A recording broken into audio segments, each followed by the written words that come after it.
Welcome back to another episode of the Shared Practices podcast. We're continuing a segment on the show that we're going to be calling the pre-ownership flashback.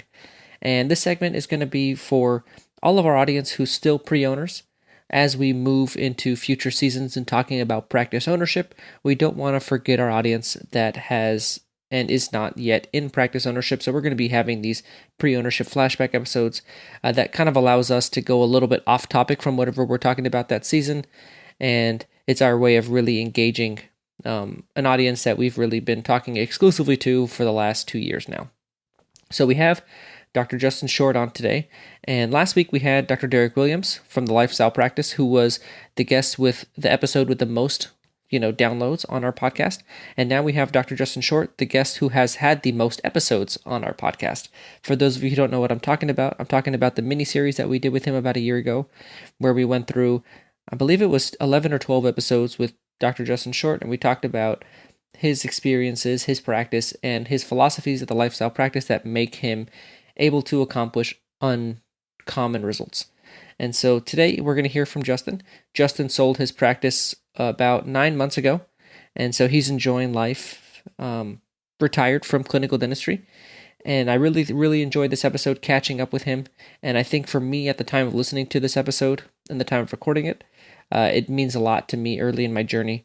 I think it's going to mean a lot to you too. Without further ado, Dr. Justin Short. I am very excited today. I have back for, I believe this is the 14th episode on the Shared Practices podcast, Dr. Justin Short, who we did the mini-series with from the Lifestyle Practice, former practicing dentist who retired, I think about 9 months ago now. So we'll go ahead and get an update from Justin, and we got some good stuff for today's episode. How's it going, Justin? G-Unit! What's up, man? It's good to be back, and I'm excited to spend the next 10 minutes with you. It's going to be good. Yeah, no, it's going to be a quick episode. We're going to just rapid fire 10 minutes, and then we'll be done, right? Yeah, I'm really busy, so let's make it quick. All right. One thing that I totally forgot about was the G-Unit thing. So I get some emails with that. So I think people will be happy to hear you calling me G-Unit for our little reunited episode. That's actually why I did it. I'd say 98.6% of the emails I get referring to our mini-series last year, they always say you and G-Unit. So it makes my heart smile. Some of those other nicknames are just totally awful, so I'll take the G-Unit one. Yeah, I don't want to say those on air. So, Justin, yeah, obviously we closed the mini-series with you selling your practice. So, Talk about that experience now that obviously it's been quite a while since you had done that, and from a selling dentist perspective, how was that whole thing? Honestly, it was great. The guy I sold the practice to, Dr. Jeff Gaffney, he's a stallion, and we just had a really good relationship. We're still working together. I just think we were very like-minded. He made it very easy for me, and hopefully I made it easy as I could for him. So the process itself was good. I think when you have two doctors on the same page, it makes it a lot nicer. As far as life since, man, it's been rough. It's every morning I'm waking up and I get dressed to go to the office, and I drive to the office, and then I just sit outside and I just weep looking at my practice and wishing that I could go practice dentistry for the day. So, I mean, I'm sure with therapy and years of time, I'll probably get over that. But anyways, thanks for bringing it up. It's funny because we were just talking to off air how the opposite has really happened. Yeah, no, it's you hate. Give me an aside here. So I don't ever want to make it. I know we're talking to dentists. I know we're talking to students who are going to be dentists. So I don't want to be like, oh man, I saw my practice, best day of my life. But here's the thing, and I don't want to rub it in their faces. I also don't want to seem prideful or arrogant or whatever. But here's something I've come to realize. When you talk about your life, and when you're just telling the truth and just telling the true story of your life, and you feel like, man, I don't want to say that because it sounds like I'm bragging, like that's pretty cool. So it's awesome. I mean, the best times And I know we're going to talk about vision a little bit today, so I'll be able to get into some more detail of how my vision related to where I'm at now. But like Saturday night or Sunday, when you get that feeling, if anyone else got that feeling, I don't know. Like by Saturday night or, definitely by Sunday, I'm like, oh my God, I got to get up and go to work tomorrow. And I think it was really hard, when you have 3 or 4 days off in a row, because you really get into that mode of like, I forget I got a job. And then Sunday hits and you're like, oh my gosh, shoot me. But those times when I've gotten to that point just subconsciously, and then I've realized like, I don't have to go anywhere tomorrow. It's been like the ultimate best feeling ever in life. So good luck, everybody, going into work Monday. Yeah, luckily we releases on Fridays, so they have the perfect. weekend, and then we're good. But yeah, I didn't know what day you guys release. I've actually never listened to the podcast, so you shouldn't. I'm kidding. So now, but seriously though, like from a perspective of your staff, patients, from what we kind of talk about, and my experience with sellers has always been that staff, patients, and just making sure that you're leaving the practice in a good condition. Was that something that was really bothering you until you found what you felt like was the right buyer? It wasn't bothering me because I knew I just wouldn't do that. So it wasn't like, oh, I hope I don't. It was just like, I won't. I had the luxury of, it's not like I had to sell by any specific time. So that was never a concern. I could see where it definitely would be a concern for some. But, I mean, I'm just going to be honest and real because that's what I try to do. I had a higher offer from corporate dentistry group that wanted to buy my practice. And at the end of the day, like, I'm not going to say like it was $1 million higher kind of thing, but I had a higher offer. And at the end of the day, I chose not to sell to them because honestly, I couldn't face one of my team members had come from a corporate office to come work at our office. And, the other ones had heard stories. Not that corporate's all bad. I think a lot of times it's worse, in people's minds than what it really is. But either way, they had their own set kind of thoughts about it.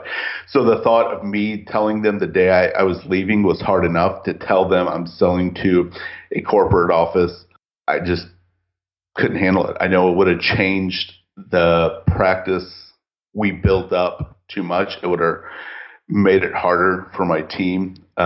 So at the end of the day, I feel like God brought me the right guy, and I was never really worried. My family still goes there. I still go to the guy who bought my practice. A lot of my friends do. I've been able to talk good about him.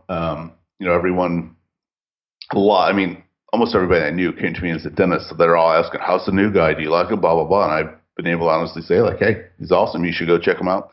So I could see where it could be a fear, but for me, it wasn't. So how was it going back into the office as a patient, having not been there for a while? It's interesting, and it has confirmed one thing that I talk about in the Lifestyle Practice Academy is that I always suggest, like, every once in a while, if you like, for me, I parked in the back. I came in the back door, walked to my office, put my crap there, and then came out.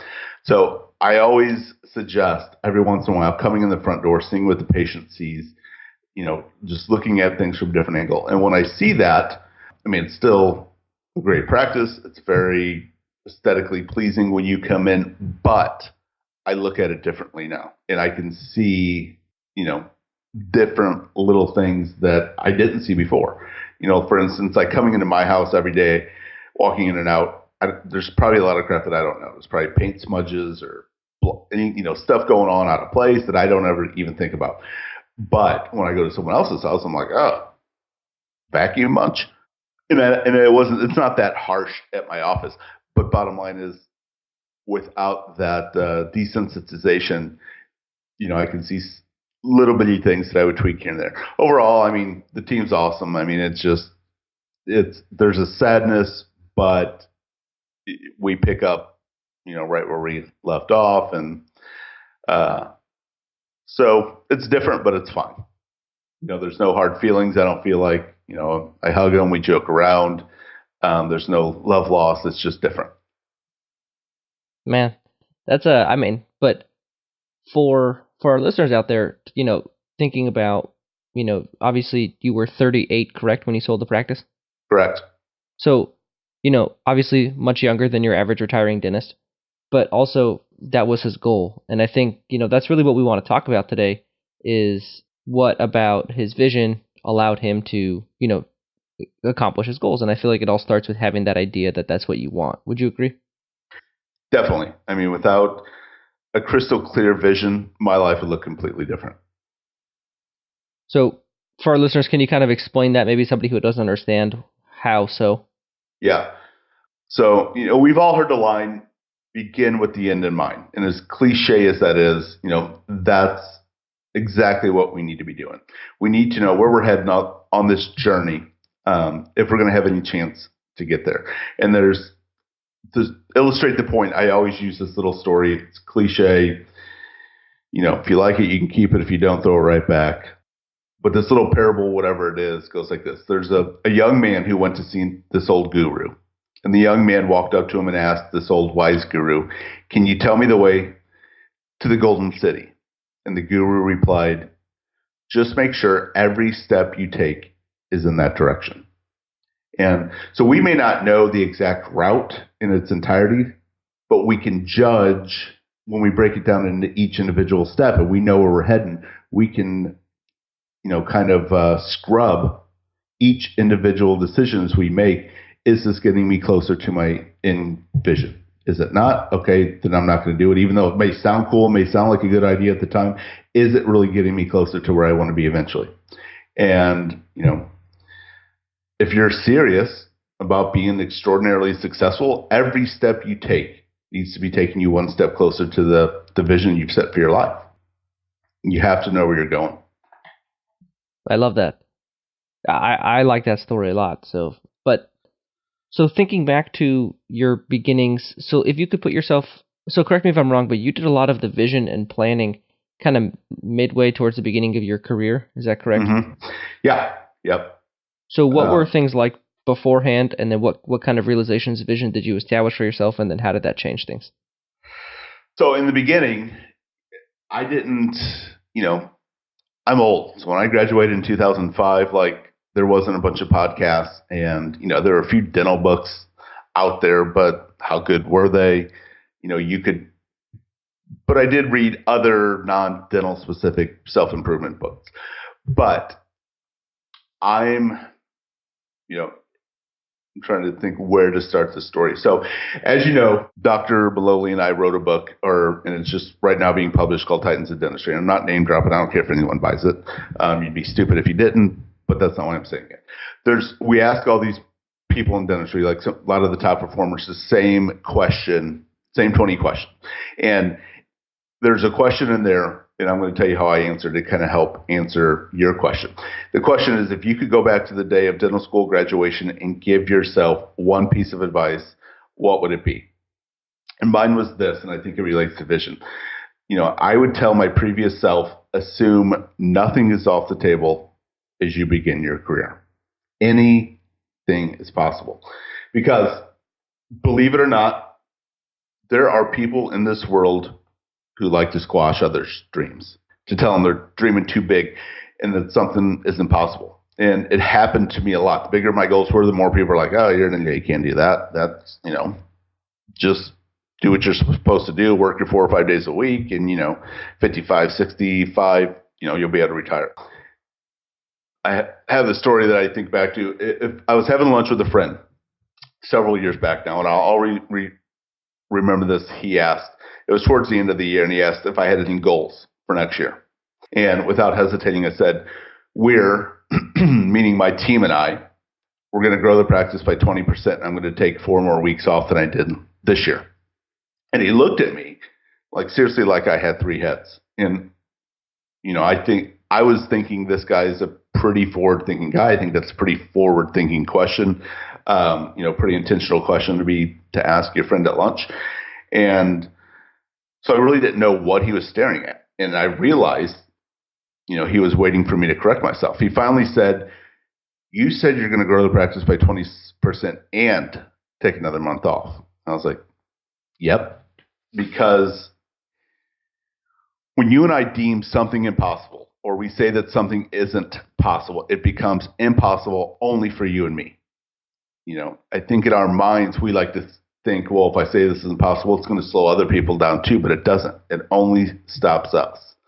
And when you're coming up with your vision, you want to set for your life, you have to assume, you don't have to, but if you want to be uncommon, if you want to do something extraordinary, then you have to assume nothing's off the table. And I would say the next thing is you have to be very specific. Like for me, am I rambling too much? No, I'm loving it. Keep going. Okay. So, yeah, George is like sitting there playing Minecraft. He's like, "No, go ahead. It's fine." Solitaire. Right. I had two visions. One was for my personal life, and one was for my practice. And they were related, but they were separate. My practice vision supported my life vision. So, as I said earlier, without a crystal clear vision, my life would look completely different. And my vision for my life, it was pretty simple. I had one scene, and it was so crystal clear. I had this one scene, and I think I probably talked about it on our mini-series last year. I would assume, because like this one scene in my head has been very instrumental, I feel like, in where I am now. In this one scene, I pictured me and my family on a beach during the winter, because winters in St. Louis suck if you don't like the cold. And we just had time to enjoy each other, not worry about money. And in this vision, or this scene that played in my head, like seriously several times a day, like I'm driving to work, I'm listening to Eric Thomas. Like when I drove to work, like I would get pumped up, because I think one was just, I had to. And two, I just felt like, you got to get your game face on. Like I'm going to war each and every day. I had a goal, and I'm going to go in and crush this goal, or I might as well just stay at home in bed. So in this vision that played in my head, my kids were always really young. I wasn't sitting there playing with my kids and my grandkids. So that vision seriously kept me going on the countless number of days when I didn't feel like going to the office and doing something extraordinary, when I didn't feel like messing with an emergency patient who called 30 minutes before we closed, when I didn't feel like staying up late making handouts for a 4 or 5 hour training session I was doing with my team the next day. So that was my true north that I always came back to. And you may think it was stupid. Your vision, people's visions may be completely different, and that doesn't matter. What matters is that it motivates you and fires you up enough to go in there and do what you need to do. Because if your vision is exciting enough, which to me, that thing that played in my head over and over, like every day in my head, I'm like, I'm one day older, that vision's not happening. Like seriously, I know people like, oh, I have a vision, it's written down. Like mine would play in my head like when I'm doing a class 2 composite. And I'm like thinking, I'm chasing the case of subgingivally. And in my head, I'm like thinking of my vision, like, I got to do this.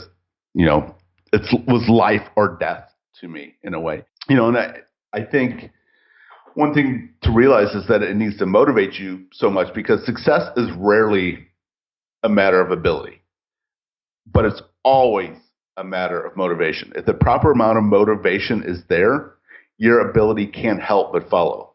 And I knew what I wanted, and it was crystal clear in my mind. And, as you know, as you just mentioned, I sold the practice October 2nd last year, 2017. And January 2nd, my family and I headed to Florida for a month on the beach. And next year, we've already VRBO'd for 2 months in Naples, Florida next year. So We head out January 15th, get back towards the end of March, and I'm pumped. I love it. A word from our sponsor, Q Optics. Okay, we've got back with us Brent Downs from Q Optics, the director of sales. And you were about to tell me a story about a friend that you met while helping him out and showing him a product. Yeah, I got tons of these kind of stories, but the one that sticks out to me, Dr. Kenny Crossland, he's out in West Texas. I first met him 1989, 1990, and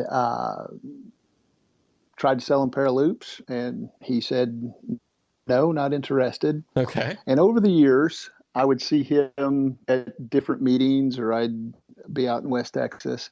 And this went on for years and years and years. And it got to the point where I wasn't so much interested in selling anything to him. Sure. But we just became friends. And he has a mutual friend of mine as well. So kind of the three of us, became friends. Every time I would see him at a state meeting or a regional meeting, we weren't talking about loops. We were, catching up on family. Sure. And so lo and behold, in 2014, 24 years after the fact, he comes up to me and says, I want to buy some loops and headlight from you. How's that sound? And I was completely floored that he was actually ready to pull the trigger after 24 years of visiting.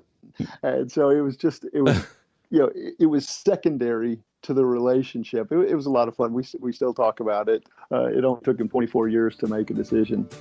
If you're the type that needs some time before you make a purchasing decision, that's totally fine. You can email sales@qoptics.com with the promo code SP16 for $100 off a pair of loops or $300 off a loops and light combo. Q Optics. Wow. So, first of all, how long ago did you kind of create that idea that you wanted to have winters, at the beach with your family? Man, it's been a while. I would say that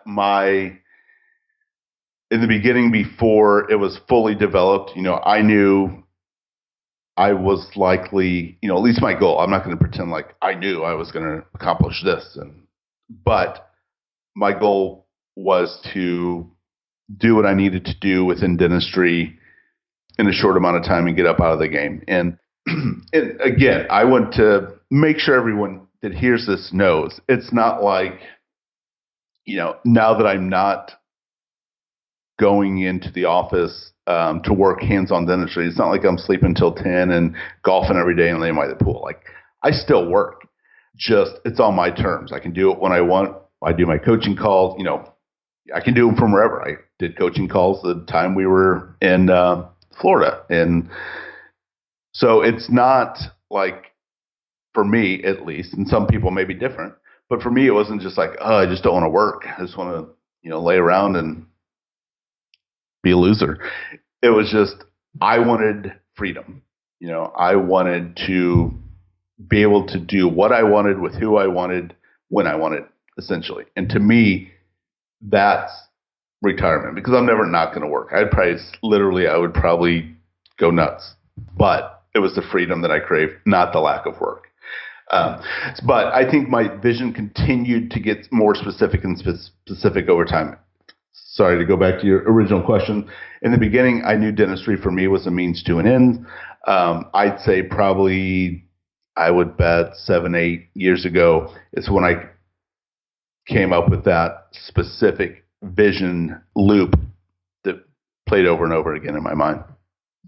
So one thing that you talked about that I want to emphasize for everybody that I really like is you have a personal vision for what you want for your life, and then you have a practice vision that supports your personal vision. Can you talk about that a little bit more? Yeah. So again, we went over my personal vision. My practice vision was this. Like I said, I may repeat a lot of stuff we talked in the mini-series. That was forever ago, but forgive me if I do repeat anything that I've already talked about before in the podcast. But my practice vision was this. I wanted us, and by us, I mean my team and I, to make the most money in the least amount of time at the office. We were going to accomplish that by treating our patients better than anyone else. Now, I know, again, I'm a realist. I'm not oblivious to or unself-aware. I like to think of myself as not unself-aware. Is that a double negative? I don't know. So I know there are some cardinal rules in dentistry that you don't want to break, whether it's on social media, podcasts, talking to colleagues, whatever. And one of my goals in life is to always shatter those cardinal rules. But I know you don't ever want to act like you want to make money, because that means you're a money-hungry doctor. And you definitely never want to let your staff know you want to make money, right? Yeah, George, your first year in order, your first week here. I mean, it's not something you would go in and say. So I think this is a great lesson for your audience to hear. To listen up, people. Just listen up right now. Don't let anyone ever tell you, or don't ever tell yourself, you're a better dentist or a more virtuous dentist because you do less dentistry or make less money. And people will try, I promise you. If they don't say it out loud, they will subconsciously make you feel like that. And it's usually the people who aren't making any money. But I will tell you that is completely untrue. It makes you want to punch people in the face who try to make others feel like that. Can you say punch in the face on this podcast? You just did? I think we're good. Okay. Let's check it with Richard. So this is how I looked at my practice. The better I became at helping my patients understand how dentistry could help them, the better I got at building rapport so that my patients knew that they could trust me. The more I and my team intentionally improved in our case presentation and diagnosis, the more dentistry I got to do. The more dentistry I got to do, the more people got healthier dentitions. The more that happened, the more money I made. I looked at it as I absolutely felt, and I think this is a good mind shift to incorporate into your vision. I felt like it was my duty as a dentist to do a lot of dentistry. Because as long as I was treatment planning ethically and with my patient's best interest at heart, which I assume we're all doing or are going to do, then it's our duty to improve our skills so that patients accept that treatment. And as long as we do that, you'll have no choice but to make money. So, people can fight me on that philosophy till they're blue in the face, and I will not back down. In fact, I had a lady, 100% true story, speaking of punching in the face. This is probably, I bet, 2 months ago now. On social media, there's one of the dental forums that I try to spend most of my retirement hours in, just surfing and listening to Paul Goodman. Name drop. But anyways, so people were like posting their practice vision. So I knew mine, whenever you start to talk about like, I want to make a lot of money in my practice, people are like, ah! So just to stir the pot, because I just like to stir the pot sometimes, I posted mine. And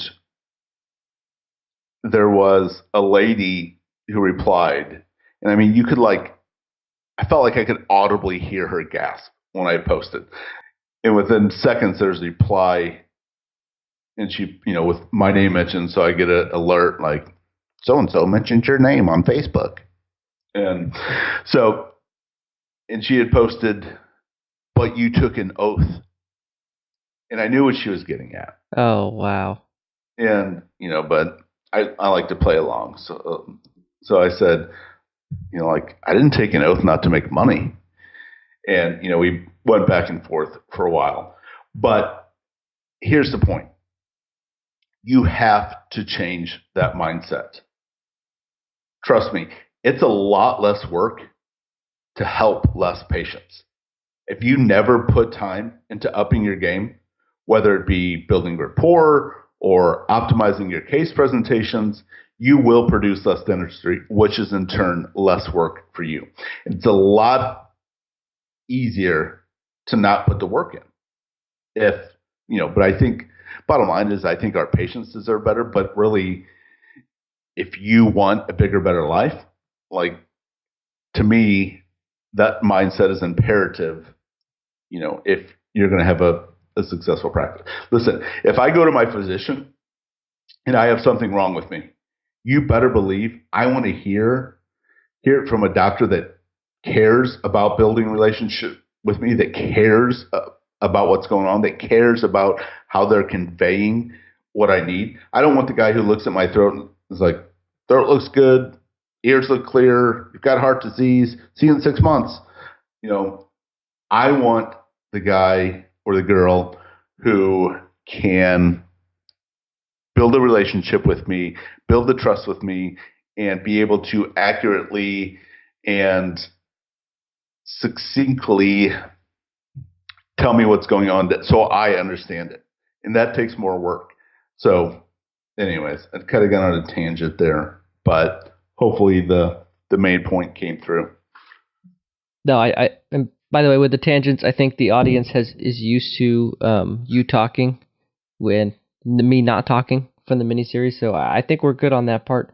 But I did really like, but I think, you bring up a good point that the way that your practice is run has to fit what you want out of your life. And if it doesn't, then you need to make it fit, and I think, for you, your goals of, early retirement and not working a lot while you are working, I think it's very important that you create the type of practice, the mindset in your office that you just discussed to make that happen. And could I add to that real quick? Please. Before you add to the next question. I just really want to make sure we don't glass over the point, because I think a lot of times when dentists, especially young dentists, are setting that vision of what they want for their practice, they put constraints on it. They don't want to push it too much. They're like, in my mind, I'd be happy if I had a practice doing $1 million on 4 days a week and 4 weeks off a year, which is great. But deep down, if you could take it another 2 or 3 steps further, that's not what they really want. That's what they would be satisfied with, or they think they would be satisfied with, or they think with a little bit of work, it's possible. And I'm telling you, like, throw that out. And I know it's easier said than done, but I'm telling you, it's worth it. But it does take work to really figure out, like, what do I want? And that's what I had to do, a long time ago. Like, my first couple of days in practice, I was like, my vision is I hope I pay the bills next month. But once I could get past that point, and I learned, kind of how to push myself and break through the glass ceiling, subconsciously or not, that I had in my life, I realized, like, you know what? My goal isn't really to make $350,000 and take 4 weeks off a year. Like, that sounds cool, but if I'm really going to the heart of hearts of Justin, like, that's not my goal. My goal is to kick dentistry's beep and use dentistry as fuel, as a means to an end, and be up out of the game free by 38. Or my goal was, I forget, 37. And I get that shouldn't be everyone's goal. Like I probably said before, one of my best friends is a dentist. He loves practicing dentistry. It would be stupid for him to have that same kind of vision. He would be upset to be up out of the game. But all that to say, bottom line, push yourself. What do you really freaking want your life to look like? Don't be a pussy. Like, really say what you want. Figure out what you really want, not just what you think is possible with a little bit of work.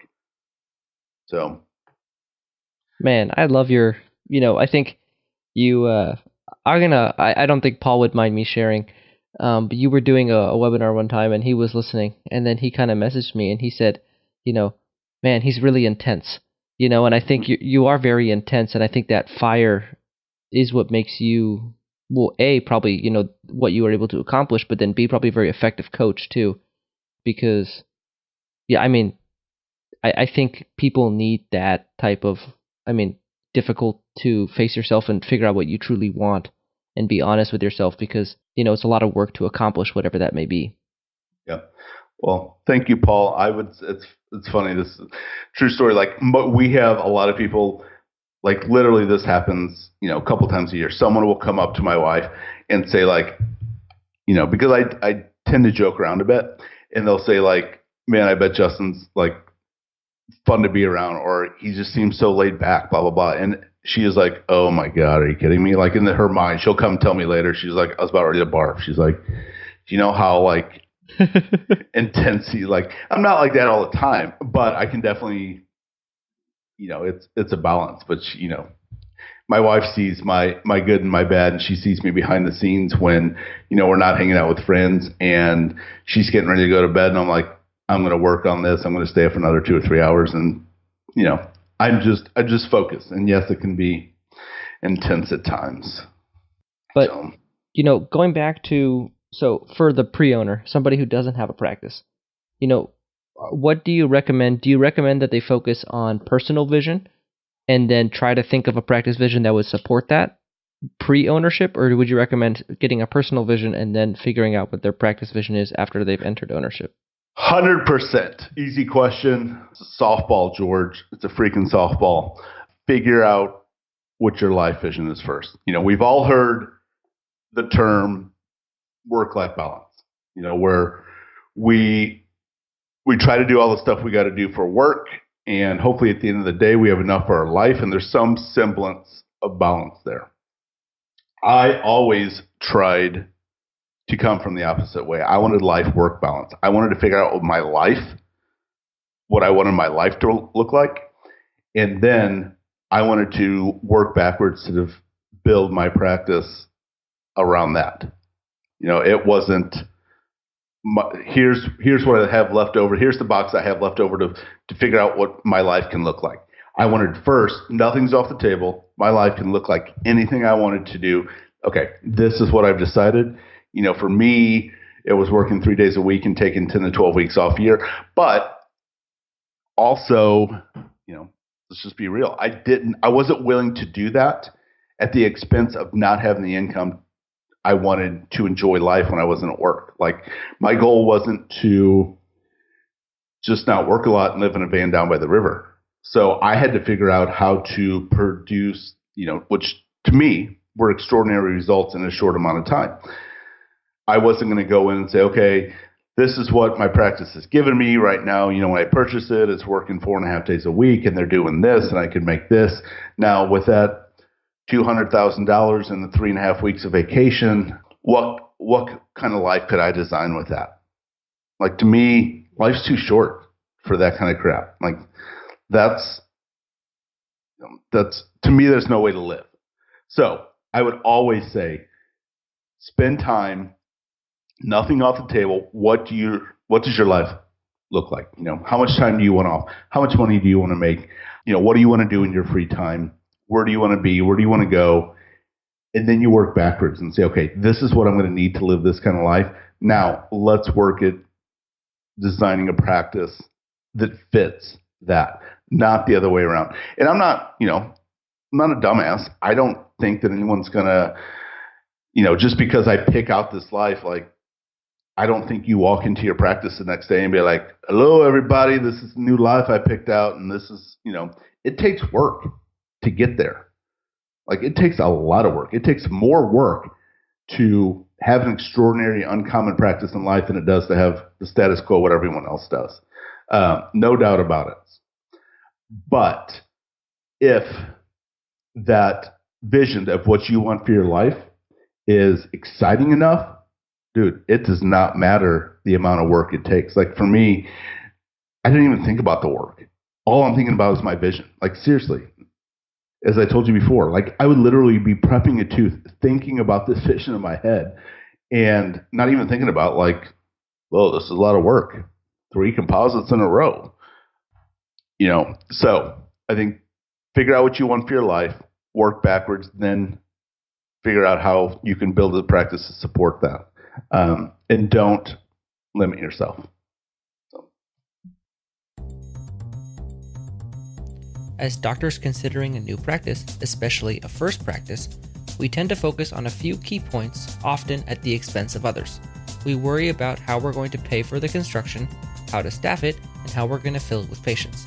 With all these critical elements fighting for our attention, it's easy to forget that a practice is a system. It has a flow. Patients come in, are treated, and checked out. Rooms are stocked and restocked. Instruments are processed. Establishing how all these different activities will work together is critically important to the success of a startup. And it needs to happen early in the design process because fixing it later may not be an option. Understanding this whole practice approach is why we asked Design Ergonomics to join us as a sponsor. Design Ergonomics was founded by Dr. David Ahern, a practicing dentist, noted lecturer, and a frequent contributor to the ADA's Guide to Dental Office Design. For over 20 years, Design Ergonomics has been designing, equipping, and training some of the nation's most successful practices. One of the many things that sets Design Ergonomics apart is how they start the design process. Looking at a potential space, whether existing or new construction, they work with you to develop a conceptual outline of your practice. This initial drawing, called a blocking diagram, lays out all the elements of your final office in a way that is easy to visualize and can quickly be adjusted to suit your vision. Using screen sharing meetings, their design team will walk you through changes and explain key elements impact a practice's productivity and allow for future growth. Blocking diagrams are low-cost tools that can determine how or if the space you're looking at will fit your goals. To learn more about blocking diagrams and other services Design Ergonomics offers, go to www.desergo.com. Enter promo code SHAREDBD, as in blocking diagrams, on the contact page to receive a $250 discount off of a blocking diagram for a limited time. Again, that's www.desergo.com.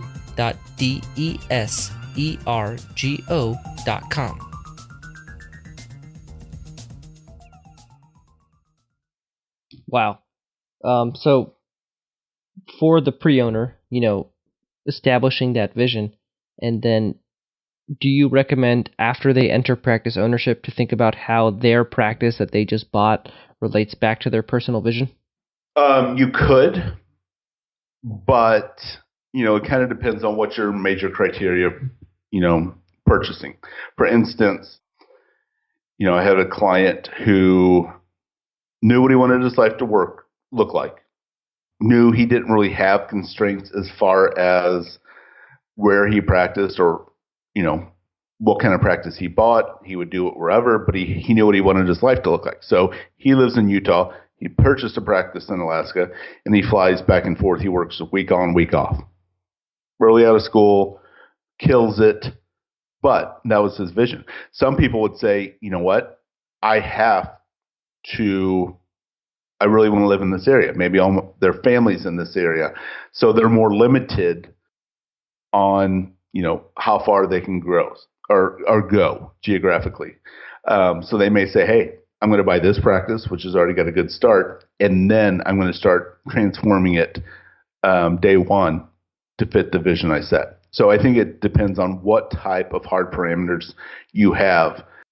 What is the limiting factor as far as the decisions you can make. Does that make sense? No, and I love that because I've always thought that, as somebody who helps people buy practices, I always feel like having an idea of what you want from the practice, and then you can look at every opportunity through the lens of your practice vision and be able to assess if it's a good fit or not.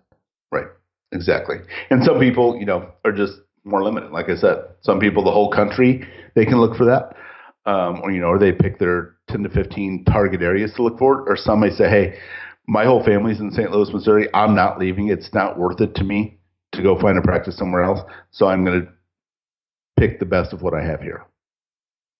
Yeah, and I think understanding that ahead of time, then you can figure out what are your challenges and then do your best to, negate them or do your best to overcome them. Yep, absolutely. So now you've been retired for 9 months? What is today? Sunday. Carry the one. Let's just say 8 to 9 months. Yes. Yes. Okay. So see, I don't even know. Like, I haven't put pants on in a month, George. I don't even know what day of the week it is. Okay. So, but going back to, so I feel like people expect you to retire. They're thinking like, okay, Justin's going to go sit by the beach. But it's, I know you, and it's kind of been the exact opposite. You really ramped up TLP, the lifestyle practice, you brought on a partner, Dr. Derek Williams. So how has that all been with the lifestyle practice? It's been great. Yeah. So kind of story to illustrate your point. Like the first couple months, I really did kind of chill out and just let the craziness of the sale and the transition just kind of slow down, or settle down, let the dust settle, for the first couple months. And like now we'll see, a couple friends who'll go out to dinner and they'll say like, how's vacation? They'll always ask my wife. They're like, how has he been since, he retired? And she's like, oh, the first couple months he was great. He was chilled out. He was laid back. She's like, no, he's kind of back at it, going a mile a minute. But yes, Dr. Derek Williams joined me at the lifestyle practice at the beginning of this year. And, we've been working together with docs. It's usually, sometimes we'll work together with them. Sometimes, we just each take on our own clients. We don't ever, if a client ever has a choice, a preference in who they work with, we always try to honor that. It's not a big deal to either one of us.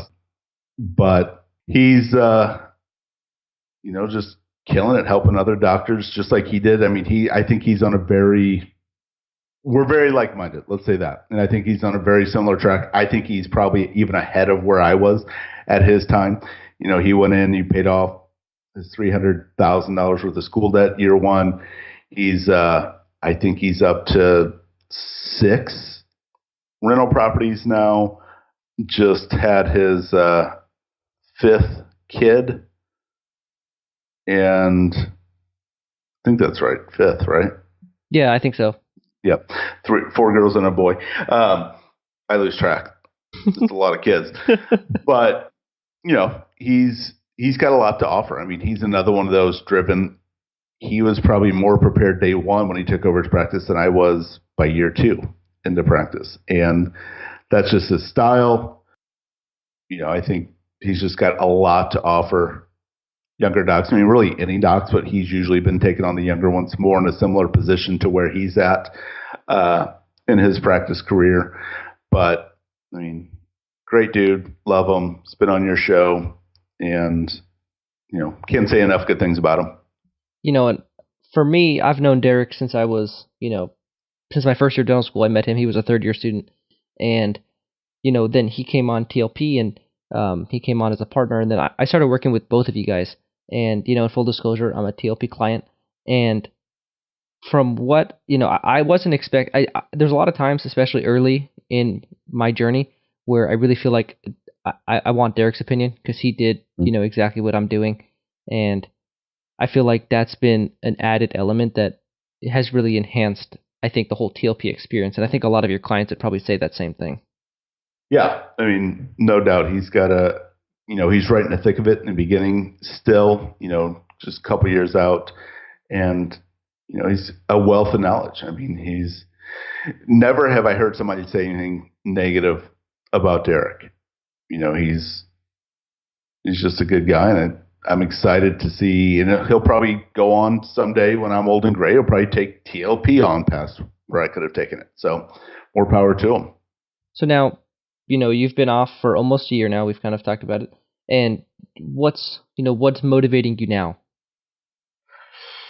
That is a great question. I feel like I've been so busy lately. I haven't had time to really sit down and say like, okay, this is what's next.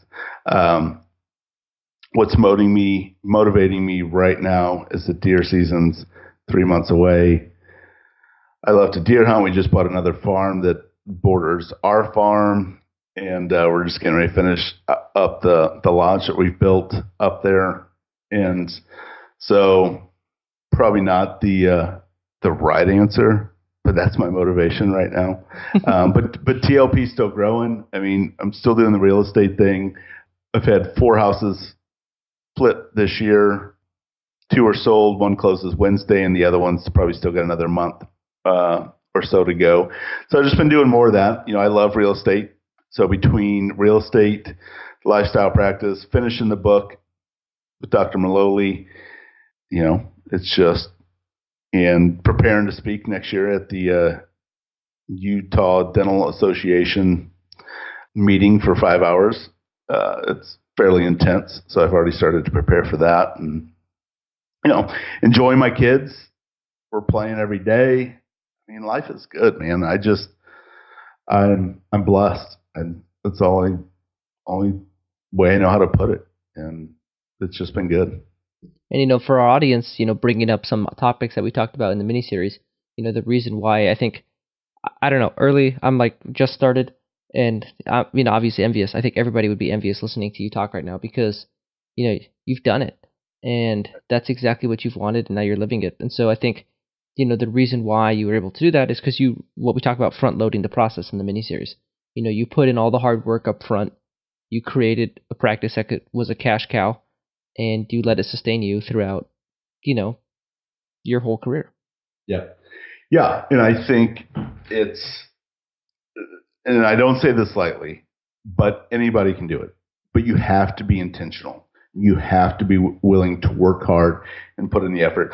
Going back to the book, one of the things as we interviewed for the book, a lot of the top performers in dentistry, like in my naivety, and I probably knew deep down this wasn't the case, but in my mind, I'm looking at a lot of these people and I'm thinking, there must be some level of magic to what they've been able to accomplish.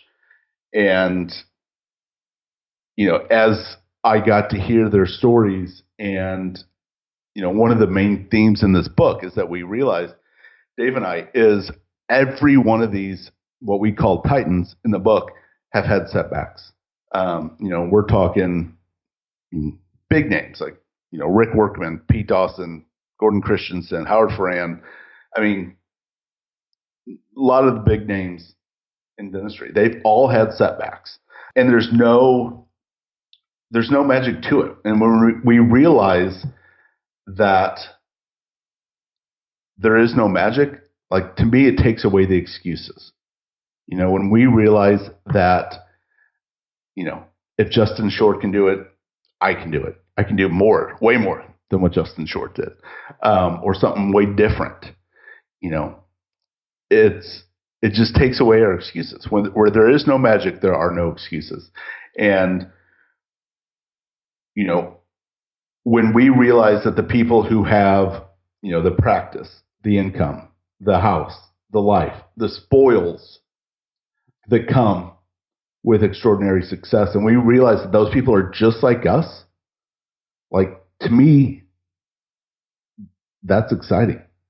Like, I think in a way it makes you a little bit more vulnerable, that, there's nothing to hide behind now. I think when we realize these people don't have a mythical leg up, we realize, like, crap. So it's up to me to decide, I can rise to the occasion, or I can fall back into the status quo, which is what most people do. It doesn't make them bad people or less virtuous people in any respect.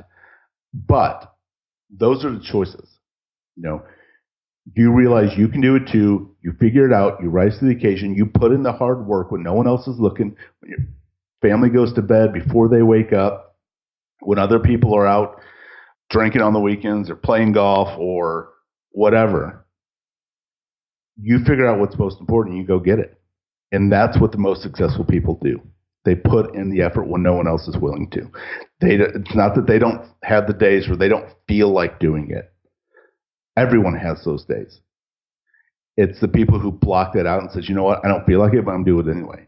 And that's what at least for me, that's what I did every day. I'd turn on, like I said, my ET, my Eric Thomas was my go-to driving into work, and I would get pumped up for the day. Not because I wanted to. I wanted to turn the car around and go do something else. But I'm like, hey, I'm going to do it. I'm going to win. And anyone else can do it. Same thing. Man, I feel like people listening to me, like with my little interjections in this whole interview, are like, man, George is talking again. Gosh.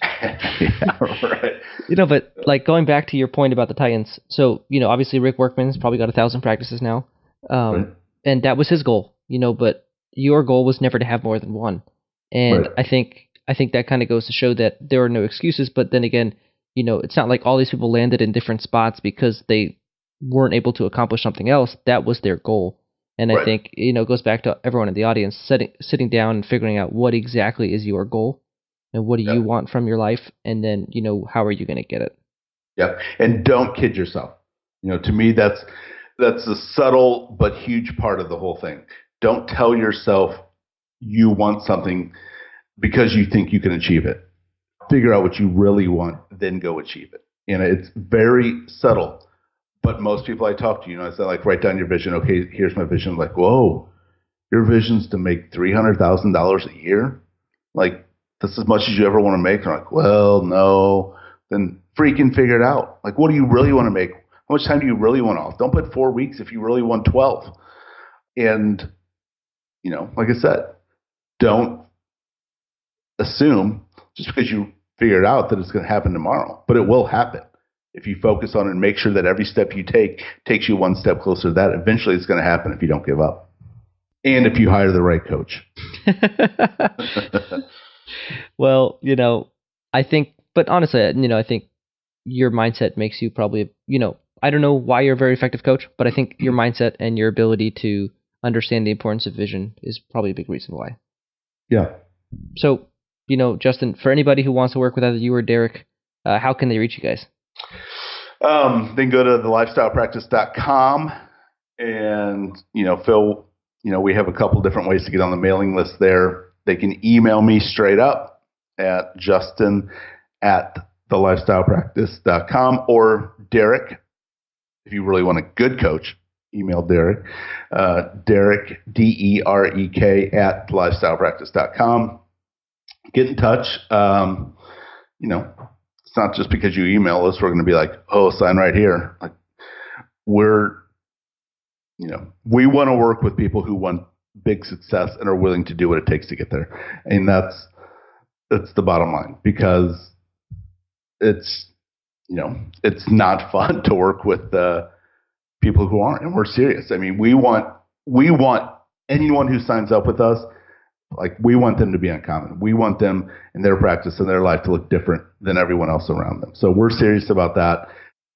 Praise God, we're not in a position where we have to take on every person, even if they're not a good fit, because we need the money. We don't. But when it's the right fit and we have someone that's motivated to take their practice and life to the next level, like, it's a blast.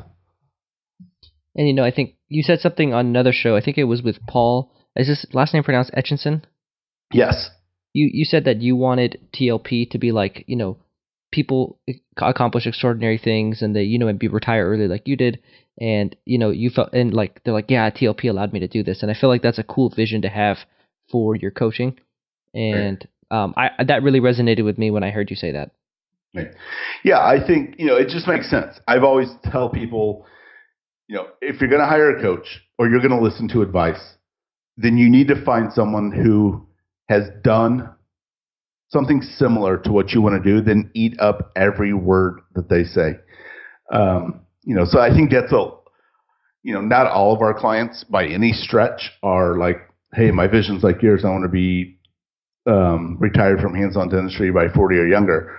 But I would say with a lot of them, there's some type of similarities. I think a lot of similarities come down to, like, they don't want to be common. They want something different from their practice. They want a big practice, enjoy the spoils from life, and they don't want to have to work 5 or 6 days a week to do it. So they want their cake and eat it too. And really, I think that's kind of what we're about.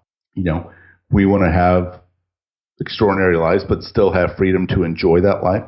So, like I said, it's not, we wouldn't just be able to take more time off at any expense, even if it means we got to live in a trailer park and eat ramen noodles every day. Like, that's not it. So. Awesome. I love it.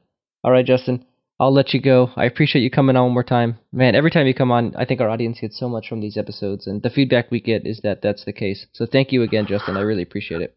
My pleasure, man. Felt it was, done several podcasts now, but after we've done like 75 of them together, it just feels like coming back home, George. your third or fourth home, the Shared Practices podcast. Yep. All right. Thanks, Justin. Thanks for coming on. You're welcome. My initial reaction from that episode was how motivating Justin is. And that's been my experience in working with him and Derek, is they really get you going, and they really light a fire on your behind to get you moving and achieve the results that you ultimately want to achieve. And so I think, he's just so motivational in the way that he talks. And I think the more you listen to him, the more you're not surprised that he was able to accomplish what he was able to accomplish. And I think that he just brought a lot of perspective to the show. And really the thing that stuck out to me was the importance of your personal vision and getting your personal vision to motivate you to work towards your practice vision. And obviously you need a practice vision to support your personal vision, but personal vision is the, utmost, most important thing. My initial reaction right after we got off the air is my wife and I sat down and wrote down our goals, and we did not sugarcoat them, and we just wrote down exactly what we wanted to accomplish. And I encourage you all to do the same. I think that, it can be a little bit of an exercise to sit down and think about what do I truly want without, suppressing my desires. And that's something that I think would be really great for all of you to do. And that was the immediate thing that I did following this episode. So I encourage you guys to get out a piece of paper and write down everything that you want to accomplish and try to get a plan to get there. Well, I hope you guys enjoyed the episode. And next week, I'm really, really excited for the episode. So tune in next week on the Shared Practices podcast.